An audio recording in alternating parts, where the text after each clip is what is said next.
Hello friends, தமிழ்நாட்டில் ஆட்சி மாறானதும் நம்ம எல்லாருக்கும் இருந்த ஒரு மிகப்பெரிய டவுட்டு, இந்த மாதம் மாதம் வர அந்த ரூ. 1000 திட்டம் வருமா? முதலமைச்சர் விஜய் அவர்கள் தொடருவாரா இல்லை நிப்பாட்டிடுவாரா டவுட் இருக்கும். இப்போ அதுக்கு ஒரு சூப்பரான செம பாசிட்டிவான ஒரு அப்டேட் கிடச்சிருக்கு.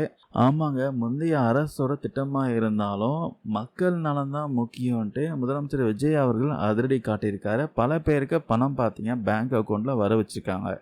இதை பார்த்தீங்கன்னா முழு இன்ஃபர்மேஷன் இந்த வீடியோவில் பார்க்கலாம். உங்களுக்கு நல்லாவே தெரியும், கடந்த 2021 2026 வரைக்கும் தமிழ்நாட்டில் மு.க. ஸ்டாலின் தலைமையிலான திமுக அரசு மக்கள் நலனுக்காக சில முக்கியமான திட்டங்கள் கொண்டு வந்தாங்க.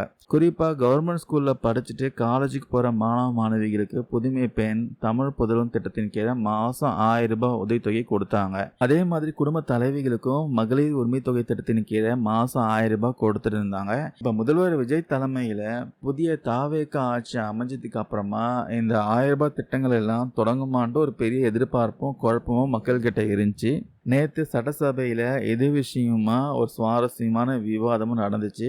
எதிர்கட்சி தலைவராக இருந்த உதயநிதி ஸ்டாலின் அவர்கள் பார்த்தீங்கன்னா பேசும்போது, கடந்த திமுக ஆட்சியில் கொண்டு வரப்பட்ட மக்கள் நல திட்டங்களாம் இந்த ஆட்சியில் நீங்களும் தொடரணுன்ட்டு ஒரு முக்கியமான கோரிக்கை வச்சாரு. அதுக்கு முதலமைச்சர் விஜய் அவர்கள் உடனே எழுந்து பதிலளிச்சிருக்காரு. முந்தைய அரசுகளோட முக்கிய மக்கள் நல திட்டங்களாம் கண்டிப்பாக தொடரும்ன்ட்டு ரொம்ப உறுதியாக சொல்லிட்டாரு. அவர் சொன்ன மாதிரியே பார்த்தீங்கன்னா இன்னைக்கு காலையில் காலேஜ் படிக்கின்ற மாணவ மாணவிகளுக்கு ஒரு சர்ப்ரைஸு. தமிழ் புதல்வன் புதுமை பெண் திட்டங்களுக்கு கீழ் வர வேண்டிய அந்த ரூ. 1000 உதவித்தொகை வழக்கம் போல் பார்த்தீங்கன்னா அவங்கவுங்க பேங்க் அக்கௌண்ட்டுக்கு இன்னைக்கு வர வைக்கப்பட்டிருக்கு.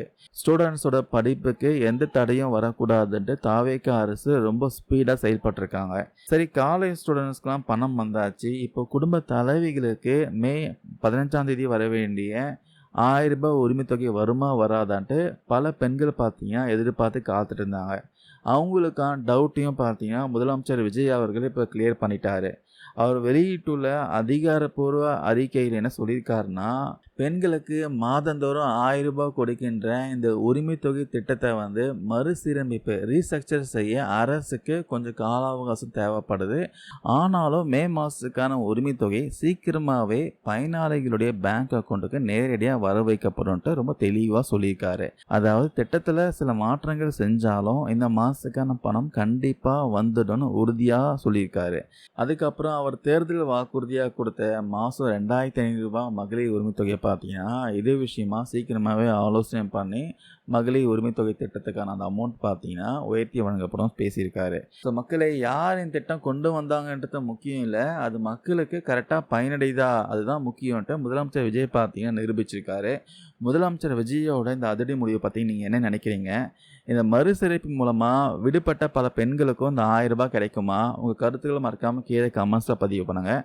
இந்த வீடியோ கண்டிப்பாக யூஸ்ஃபுல்லாக இருக்கும்னு நினைக்கிறேன். தேங்க்யூ நண்பா நண்பீஸ்.